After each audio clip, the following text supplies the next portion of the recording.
The Dow Jones Industrial Average traded 376 points higher, or 1.6%.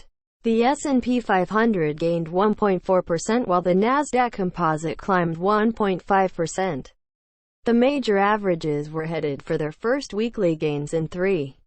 The Labor Department said a record 20.5 million jobs were lost last month, adding the unemployment rate jumped to 14.7% from just 4.4%. Both the spike in job losses and the unemployment rate surge are post-World War II records.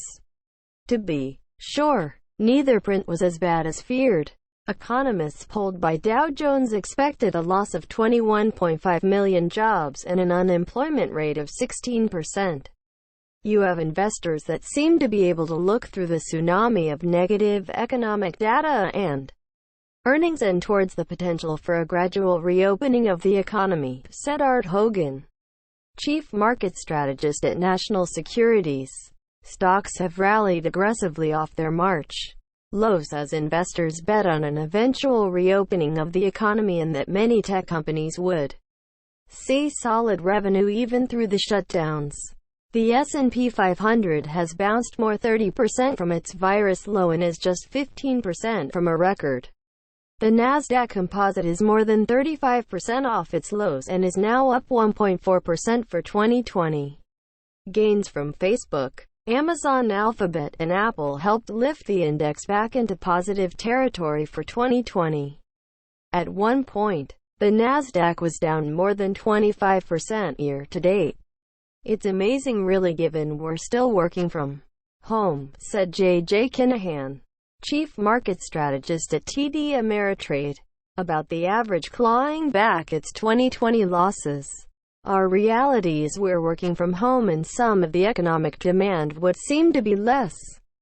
Yet these stocks continue to fight through. Kinahan also noted the market continues to price in a swift reopening of the U.S. economy after the coronavirus forced economic activity to a near screeching halt. There's this sense of, okay, we're going to get back to work and things are going to be better.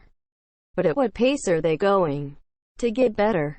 And will that be sustainable? It's helped that oil has rebounded off its lows.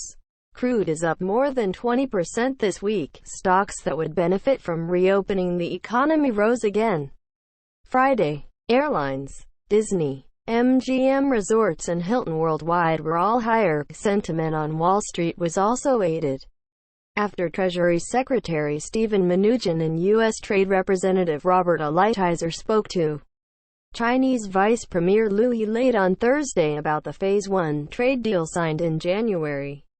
In a statement, they said both sides agreed that in spite of the current global health emergency, both countries fully expect to meet their obligations under the agreement in a timely manner. The call and subsequent statement came amid rising tensions between both countries, as U.S. officials criticized China's initial handling of the coronavirus outbreak.